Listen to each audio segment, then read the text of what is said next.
Okay. Okay. Welcome, everyone.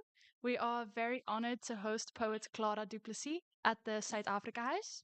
She launched her latest poetry collection this year called Act.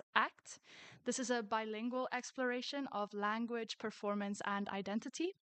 Using English as well as Afrikaans, her poetry explores the relationship between lyrics and landscape, and speaker and child. It's the type of poetry you just have to experience for yourself, and that's what we are here to do. So please give a warm welcome to Klara du Plessis.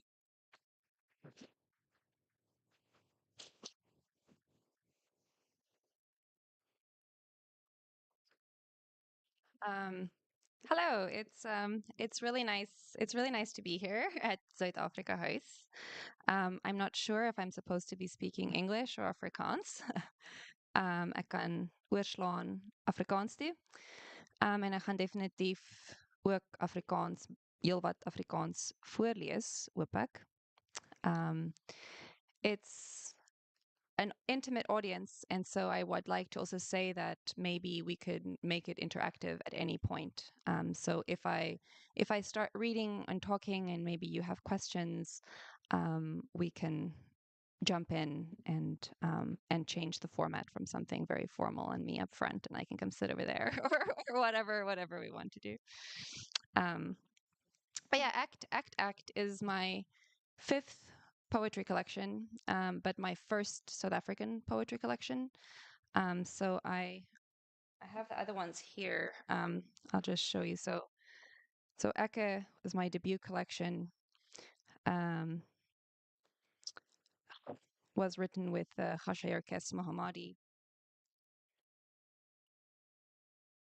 Postmortem of the event was just shortlisted for an award yesterday, and Halide Flesh is another collection. So those four were published in Canada over the past 10 years. And but my work very much falls into the person who so beautifully introduced me used the word bilingual, but my work often gets labeled as translingual, because I tend to work not only separately with Afrikaans and English, but also interweaving them. And so both Eke and and works with a kind of predominance of English, but with Afrikaans, and then also with Persian, through Kessa's work, that have sonic wordplay, that have kind of intellectual resonance, and creates the space where one works against the idea that English is this kind of dominant language that is everywhere, and that needs that creates this cocoon of universal understanding.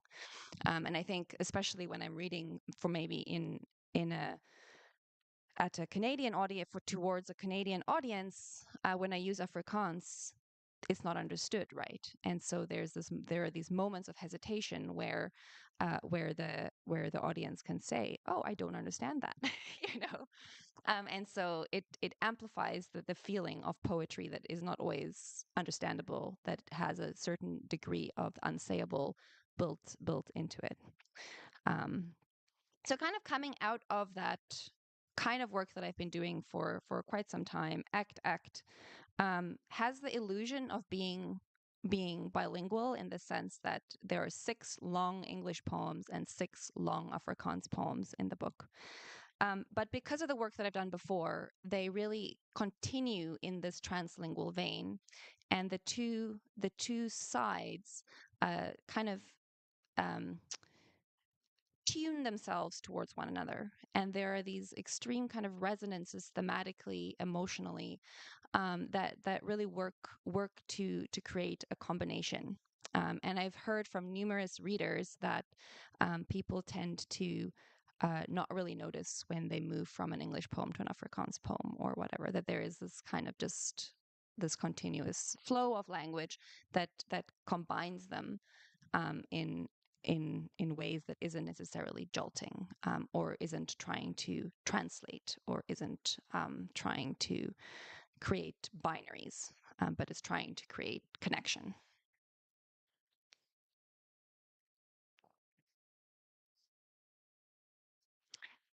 I'm going to start by reading the very first poem in the book, and it's in Afrikaans.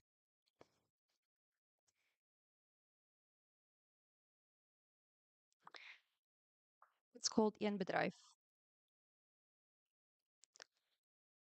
Dit begin by 'n huis. Die naam wat ek sou dra as 'n moeder, die naam van my libido as 'n seun. Die huis, geskiedenishoudend soos voorgeslagte, soos tradisie, soos die las van 'n ander eeu. Stedelike wete argitektoniese wellus, hierdie kamer is 'n welpie. Ek beskerm skaars die kind. Ek kan met my kop als wat lelik is beheer, maar die kind is net 'n kamer. Voorheen 'n stoep, oop, nou te 4 mure, 'n venster en 'n deur. Die plafon is gegrendel. Kubieke lidwoord die mure verbreed hul skouers om die gewig van nog 'n verdieping te dra. Elke keer wat ek verby die huis ry, kyk ek ander pad. Ek sak my nederige wimpers soos blindings, maar die verskil tussen die lig binne en die donkerte buite beteken almal behalwe ek kan deur die ruitte sien, deur die lap, die buitelyne van lywe en skaduspel uitspel.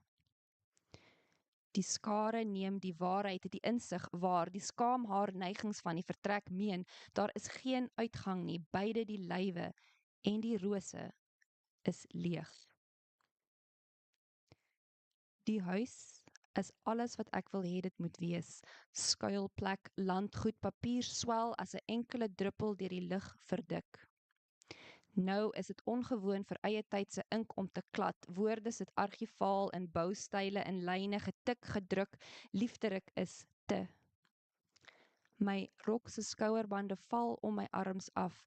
Ek ontklee my brein. As ek 'n blad was, sou ek myself as 'n naakte vertrek vervel met die klank van 'n gedig. Onderlangse hartklop lok my klokslag uit om te skryf. Onwetend, met medelee, sak die naam van hierdie teks uit my lyf uit. Ek is een barmuur wat met heupstruktuur met baarmoedernek staan in die bouval van my erfenis. Ek wil nie my onderbewuste laat verkrummel nie. Dis veronderstel om medisinaal te wees om aan te beweeg. Maar werklik is ek net 'n woning met een muur en 'n slot wat soort van teen die wind beskut, wat mooi weer en warm my geluk met 'n meneersleutel oopsluit.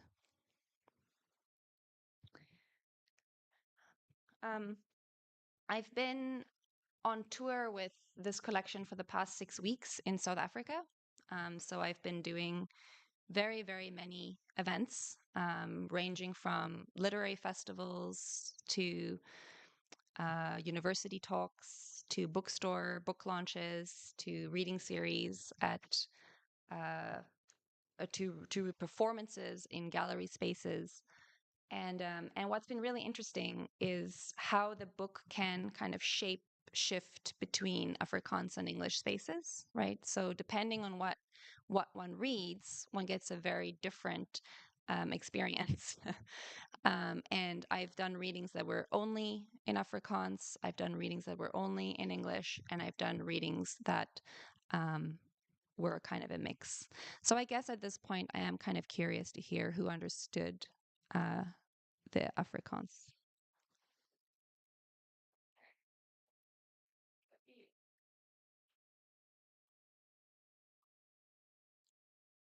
So maybe I'll also read some English though, just to kind of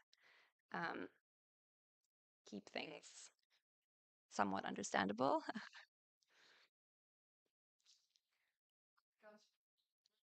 Yeah. That's exactly the kind of middle space that I was curious about in the Netherlands, I guess. Like I did a reading in Leiden yesterday evening, and I had a similar conversation with the audience where, in Canada, when I read in Afrikaans or read translingual work, there is zero understanding. And when I'm reading in South Africa, there is complete understanding from most people. And so here I feel like I'm in this space of partial understanding, where maybe some people can pick up parts but not all.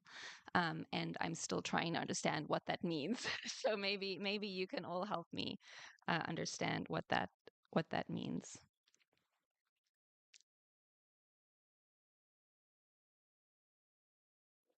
I'm going to read, maybe I'll read an English poem first. It's called Act. There's a whole series of poems in this book called Act, both in the English and in Afrikaans, as the title might suggest. Act. Flower horizon is its own intimacy. I walk to breathe in the twig rococo, the ornamental twists in violet, lilac vulnerabilities. Seasonal flowers are in communion with me. This particular elimination is of petals, of the inability to inhale each scent, each attempt regressing in sweetness. I stop to inspire air and for the flowers to accept my luxury. They do not consent. Much like the family across the street that I see every single day of their lives, living for an instance on the staircase between street and entrance, they do not ask to be watched, attachés of my desire. I am writing at this window, looking out, observant, then burying my face in fluctuating fantasies of existence, imagining it is worth it, being graceful. This poem lacks sophistication, leaks esteem. It is as simple as a bouquet of the same flowers in spare abundance, soft necks cut for the fact of causal aesthetics. The unfathomable sadness of passion perfumes its glory. Flowers, all at the height of openness, outsource their edges. They arch in florid excess, formalize as misses, but sometimes the story erases resignation. It tells only of profuseness in costumed tenderness. How to desire without loss, how to arouse without loosening. These blooms vacillate in messaging, ghost me when I most need them. I stop to smell the irises, and whereas the first one is good as skin, the succeeding ones decline the very blush of verse. Nose is not a sense that allows for reproduction. Here are the flowers I have inhaled, blossoms of various fruit trees, irises, roses, peonies, lilacs. I sense their foreign melancholy. These are not the flowers I was raised on. These are not the aspect ratio of this place. I sense the sophistry of their inclusion. This landscape, whether here or not, is no Sappho of folds. I sense O'Keeffe's dismissal of the sensual, the pure functionality of flowers, their exuberant, over-the-top asceticism. Nothing can proliferate, no frills without finery, flippant trippings of stems, shrubs, and tree tips. I sit. I walk with characteristic stride, with flapping drapes, garments flowering me in murmurs, in inner I. I am not with child. My body is not a flower. I do not write in contractions. I do not multiply skylines. I do not reside in continuance of petals. My ache is only floral. I negate everything but beauty. I negate my own capacity to write poetry, to wring my hands in agony, to do anything that seems affected, that alludes to the sentimental. I am not wounded. My womb is not illusion. It is pink and small. It is expectant and real. I am as concrete as light, as hard and etched as aria. I am elusive as leaves, flaccid in the first bid of their unfurling.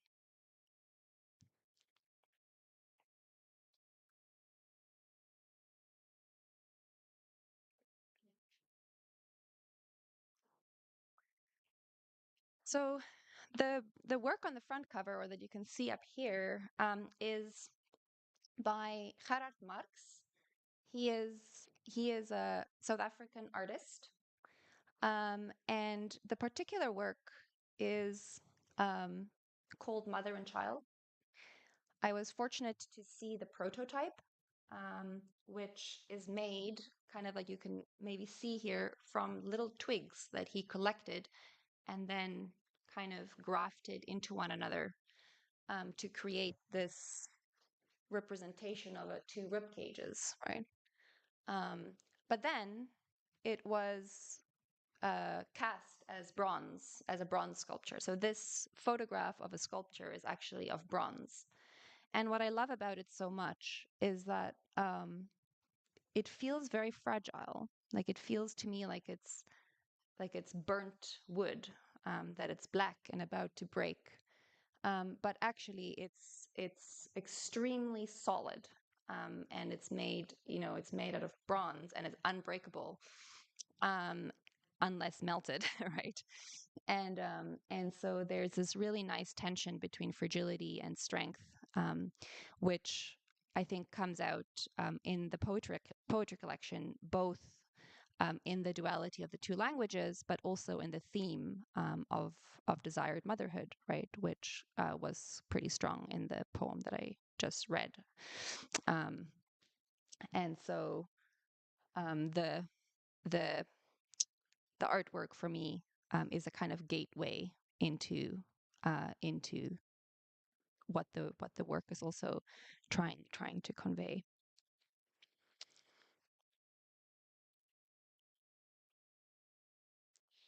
I think I might read another Afrikaans poem because it, as I was saying before, there's like this kind of resonance or tuning that happens between the Afrikaans and the English.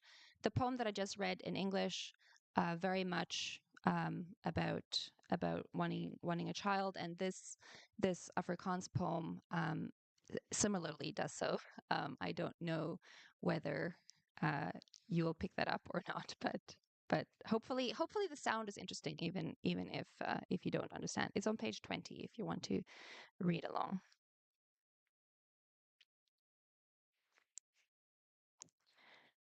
Die klip breek deur die venster. Nou moet ons dae lank papierdorings uitspit. Dit is 'n lang taak, stekels strek oor die erf, teks geskryf deur seuns met spitvirke, maas dun soos poesie. Tektoniese arbeid om elke nerfafdoring vas te vat. Die gedig vestig 'n saamgestelde woord, nog 'n horing, doringdraad verstrengel die einder. Familiegeskiedenis swel tot hedendaagse wees. Ons is ek, as ek was. Klip wat die venster breek is 'n rots, is 'n klippertjie wat fyn met geweld die deursig vergrys. Alle ruite is uitgeslaan, alleenlik die rame se houdings staan vas. Alles tussenin kaal, vlees van niks, stikkend in skerp ritueel en anatomiese geloof. Die skerwe glas moet opgevee word, die gebrokkelde glas moet opgegaar word. Woorde oordeel gebaretaal met dade. Maak dit als om Gods wil skoon, want dit gaan om plek oor waar die fantasie plaasvind, oor die heining, die klei, die grond, die gewenste tuin wat veg teen die landskap, die weerstoestand wat uitgewoed word op die werf. Dit gaan om hierdie lokaal wat so konkreet as abstrak is, met afgedopte mure, die muur wat my wil is, waar ek gegrond staan teen alle leed en omstandighede. Binne is daar niks behalwe ruimte nie. Buite lê vlaktes vol onkruid, oker en kil geanker in spasie. Moenie kaalvoet loop nie, moenie kaalbas deur die landskap hardloop nie. Die hart se as kolk om my moederlike, respekvolle passie. Op die draaiwerk van my waanbeeld is alles meervoud, hoe meer oordrewe, hoe rosiger die genot. Een moontlikheid is dat ek verby die gebreekte glas sou stap, 'n ouer vrou vind en haar vleesige, omvangryke jagsheid onder my voel, asof dit ook ek was. 'n ander moontlikheid is dat ek die skerwe vir ewig saam met my sou ronddra as kleinserige juwele, 'n versamelbundel vensters sonder glas. Die roukamer staan op sy plek, onvoorbereid en sonder beddegoed. Ek stel my baarmoeder op die kachelrak en wag vir my seks om op te wakker. Die vurige klip wat met massa en kartelende spiertonus deur die lug trek en in spermskerwe raakslaan, wat 'n wonderwerk. Die toekoms lê uitgestrek soos 'n kind wat nog nie kan staan nie, wat nog nie eers hul nek kan lig nie, wat vloeibaar soos glas met sagte ledemate skop teen die gedaantewisseling van horisonne. Ek tel elke hormonale wisseling as 'n gunsteling kind en roep, "Wat 'n talentvolle reproduksie!" wanneer ek hul gesig 'n eerste keer sien. My stem trek oor die vlaktes terwyl die kop van God op die buitewyke staan soos die son en met die treurbeeld van 'n ronde mond die einde uiter, lig en gewigloos, weerloos tog vors. 'n Hele lewe wat nog uitstrek vorentoe met gebalde vuiste.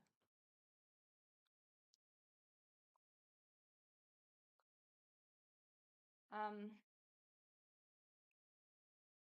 thinking that maybe I'll read one work, just one, from Ecke, from my first poetry collection, just to kind of give a sense of what I've been calling the translingual work that's a bit more intertwined. And then I'll read one work from this collection that's actually works with translation, so it has English and Afrikaans built into it. And then I might conclude with another Afrikaans poem, and then ask if there are any questions. So this is quite old work. This is, let's say, from 2012.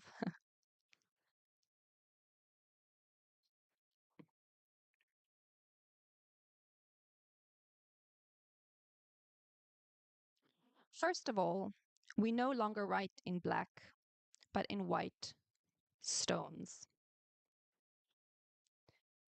In small towns on South African outskirts, names are outlined in whitewashed stones, packed on hillsides to spell, to welcome, to warn against community from afar. Each name constructed with multiple stones, each name broken down to rocks the size of two grasping hands. The rocks, hand-picked, transported, tinted, laid to rest in the shape of a name. Multitudinous, the name expresses itself only in plurals, always exaggerations. Repurposed, repatriated, stones estranged in new names. Names are larger than words. Word is to become woord is woord, which is not a word in English. Engels, angels. Scant undulation of landscape, which is not mountain but towers over the town. If it is not a mountain, it is not a meaning.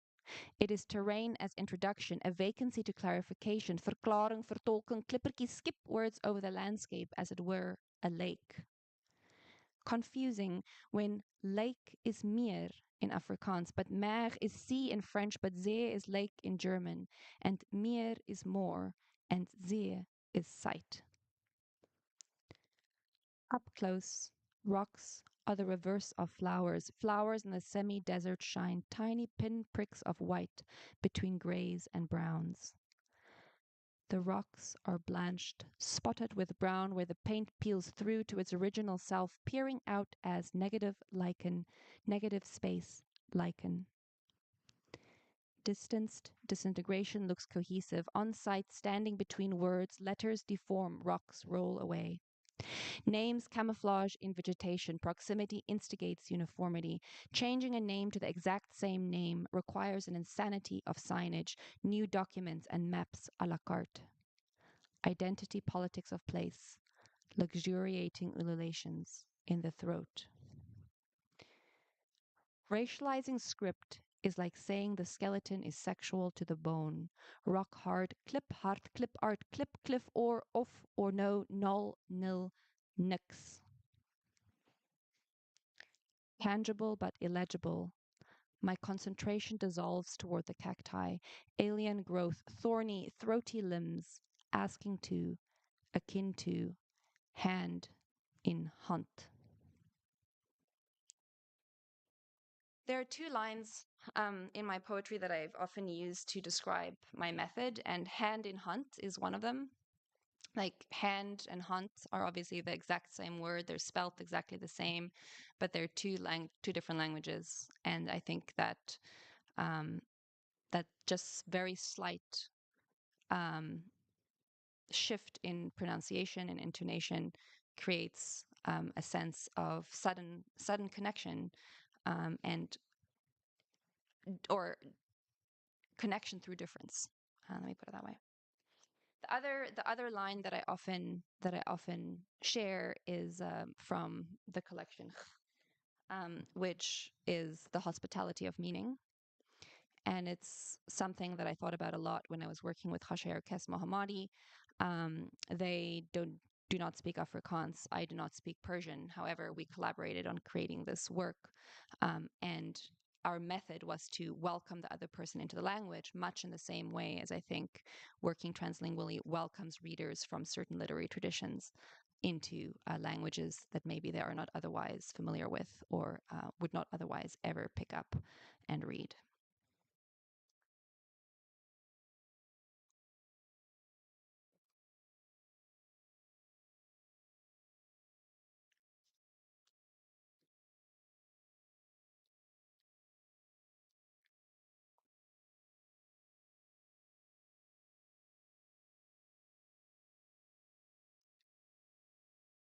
So there are two. So the book doesn't function according to translation. There's 50% English, 50% Afrikaans, not translations, except for this one work in the poem in the book called Gesichtsstudie or portrait face study, and it is kind of like this. It has at the top. It has Afrikaans, and at the bottom, it has what appears to be translations. But I will read they function close enough to create the illusion of being translations. However, they actually are quite free. And this was like one of the joys of translating ish my own work is that I didn't have to try and be faithful. I could change things, shorten things, adjust things to the degree that I wanted to. And also I kind of wanted to think of the English as being more of a subtitle, more of an interpretation than a direct way of experiencing it. It's not an either or. It's a kind of like you need to experience them together. So I'll read it, from top to bottom. Gesigstudie. Spreker portret. Teoreties, langdurig die karaktergebrek kraak, die kraag bewe dekades heen is daar 'n gaping waar weerlig hemelwaarts gerig is. Helfte van my gesig verhelder, die ander geknak. Ooggees, oogsiege. Ek buig in die man se rigting met my mooi oog en genesende mond. Poetic speaker as self-portrait or construct, it's always durational, a character flaw, a crack. The crack shivers across decades, inches towards a gap. Lightning marks the sky's wall, pavement, self. My halved face shows its one bright eye, other eye collapsed. One psyche, one psych ward. I turn towards the attractive man with my handsome eye and therapist mouth. Die blad is okay met ongeluk, lood, ink, lig. Die blad hou die spreker styf vas. Heilige loper wat flits in afwagting vir nog 'n woord.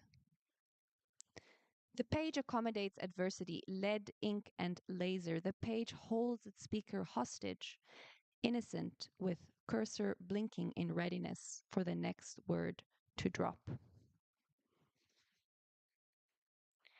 Die gedig kort 'n uittog om te ontwikkel. In die winkel is die wisselkoers tussen my en die man agter my versoeking. Lekker om die klein verlokking te laat uitspeel in die vers. It takes a walk to return to the poem. At the cash register, I exchange glances with the man behind me. Orphic opportunity.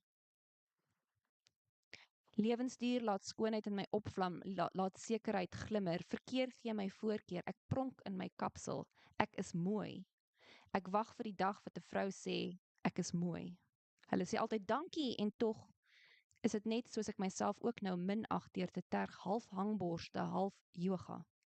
Ek ontwikkel my begeerte, ondier van politieke skoonheid, radikaal om uit te reik deur die voordelige gordyn van samehang.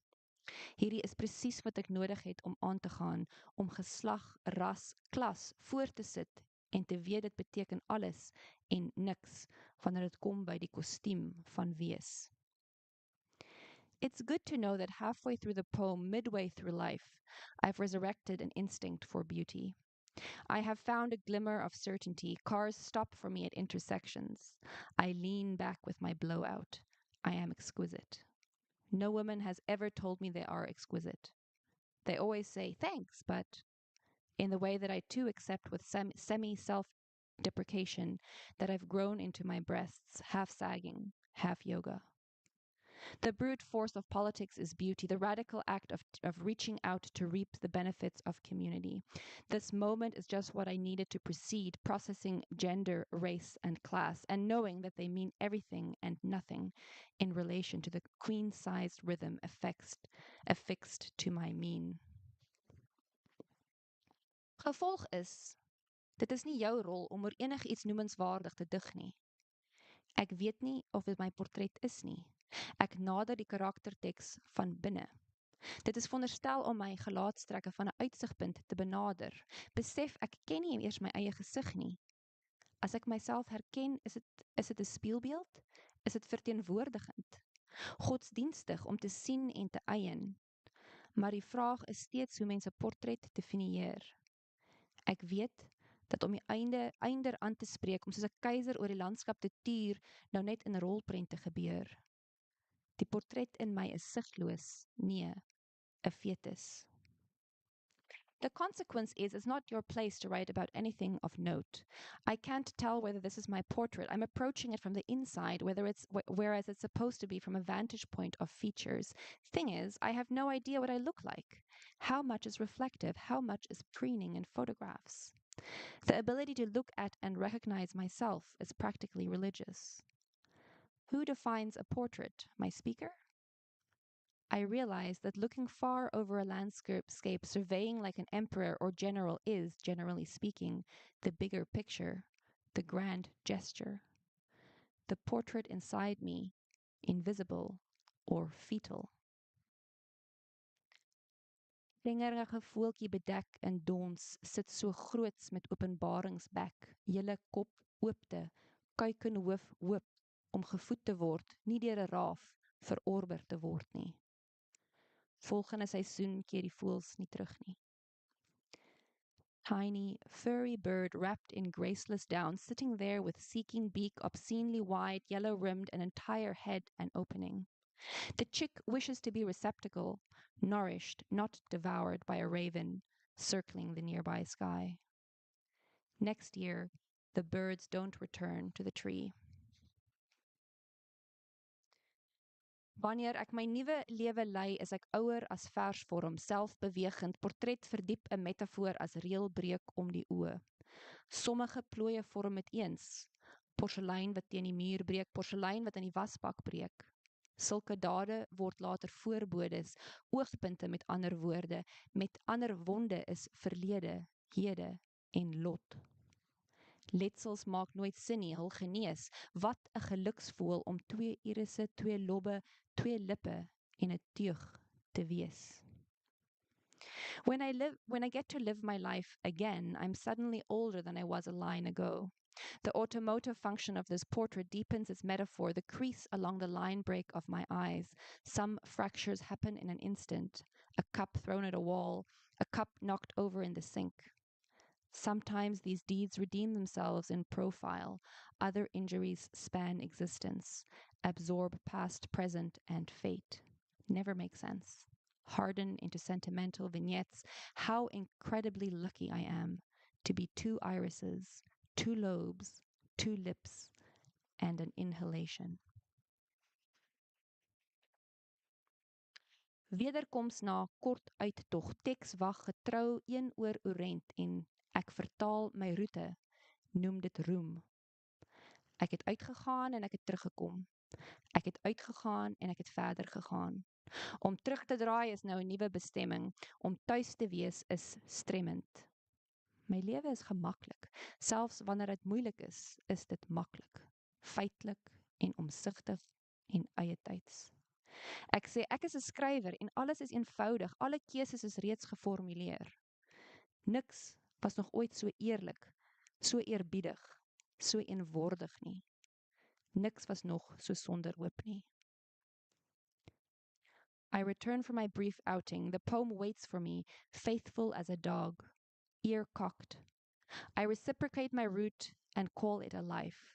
I went out and I came back, or I went out and I kept going. Coming back is a new destination, and home as foreign as war zone, bad equivalence. I lead an easy life. Even when it's hard, it's easy. And yet, history, dull and circumspect as fact, is contemporary. When I say I am a writer, everything is straightforward. All decisions make themselves. Nothing has ever been so uncomplicated, so kind, so auspicious. Nothing has been so completely hopeless.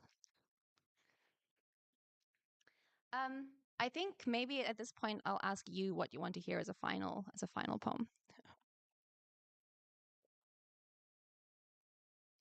Because we could I could read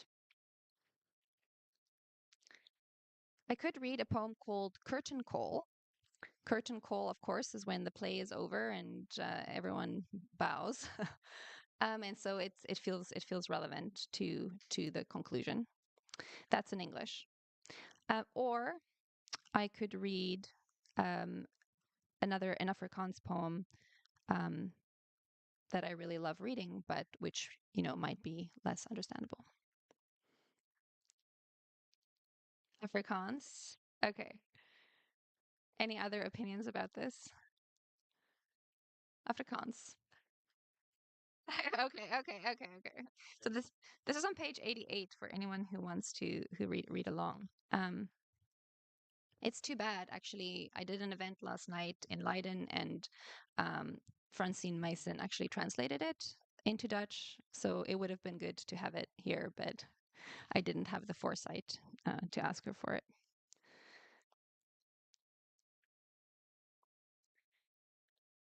So this is one of the poems that also has a title act, but in Afrikaans. So maybe I should just say a word about the title. So it's two words that are pronounced exactly the same. Act in Afrikaans means it's a contraction that means I have or I have done. So you can say act geëet, I ate, or you can say act a bordkos. I have a plate of food. But so there, it brings this this first person into focus, and then of course in English, act is to perform. And so I think when you bring those two non-grammatical words together, they create this kind of tension between who one is, how one exists in the world, and how one performs oneself, and how one is expected to perform, maybe also. Um, so this poem is called Act in the Afrikaans version, and then it has a second title in brackets, Verte Theater. I kind of imagined when I made the image of the Verte Theater that, when you look at the horizon, you can never quite see the horizon. It's always changing. Like the closer you get, it keeps changing. And so on the horizon line, there's this change. There's a theater. There's always something happening. There's some kind of action. At some point, that was going to be the title of this book, Verte Theater. Hoor, hier is die horison se son. Sien, daar waar sig flikker die regie van heuwels en berge. Vervoerband van die toneel wat keer op keer oor die verhoog beweeg. Ek het ver gekom maar op dieselfde plek gebly en wat dit was weer en weer 'n vers. Ek kalf myself so gesplete tussen os en gedig. Half horison, half transcendent, trippel ek kompleks rond, bene in hierdie harige pak op harlekyn enkels, torso met een uitgesonderde bors wat soos 'n soldaat oor die skeidslyn opkom. Die konflik mag dalk tydelik oorwees, maar geskiedenis lek kennis en bevooroordeling, byvoorbeeld. Die man eers maan gespel dans met seevierende arm soos 'n dirigent en ons is los van mekaar in aksie se groot triomf. Ek het probeer om saans die nag te vier, ek het myself gekneus en weer genees. Ek het verlede tyd repeteer tot in die hede se het, net om te besef ek leef in my goue broek en goue top met 'n afgod in die spier en helderheid om die hals. Daarom span ek 'n hele trop gedigte in. Hulle is geen met leer aan mekaar gebind nie. Die teels is reëls wat gebreek word om die eie te laat wy in verbrokkeling, in gedaanteverwisseling, in voornaamwoord. Ek dink aan die grasvlaktes, aan die vlakgrafte, water van die oseaan en uitgestrekte yslandskappe. Dink aan al die piekfyn mense wat verwelkte liggame en bewolkte hemele met diensplig reinig. Dink aan die argaïese kinematografie van 'n antieke toneelspel wat 'n orgie so wulps met blesbok en pelshart daarstel. Dink aan die bravade van fantasie, dink aan futuristiese wensdenkery. Niemand ken die toekoms nie eers as sagte verbuiging nie eers in grammatika van bestaansreg op aarde nie. Profeties hierdie verskyning van tyd, wat met pareltities en ribbe vir lippe deur die verse gelop en loof.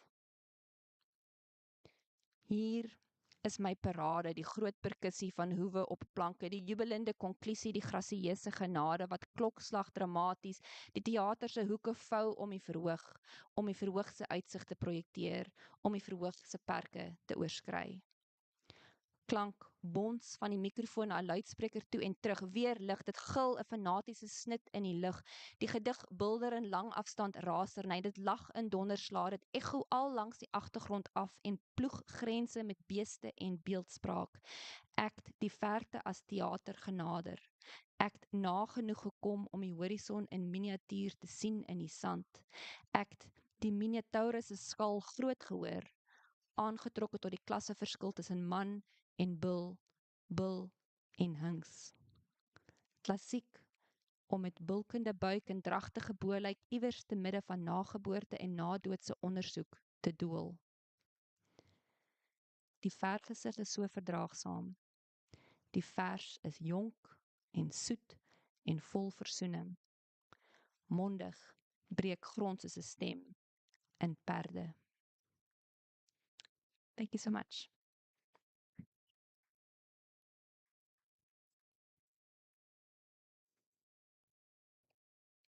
I guess if there are any questions, we can do questions or we can just have a glass of wine.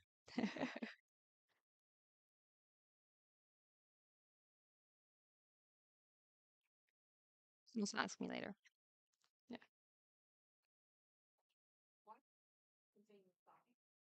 Yeah. Thank you. Thank you so much.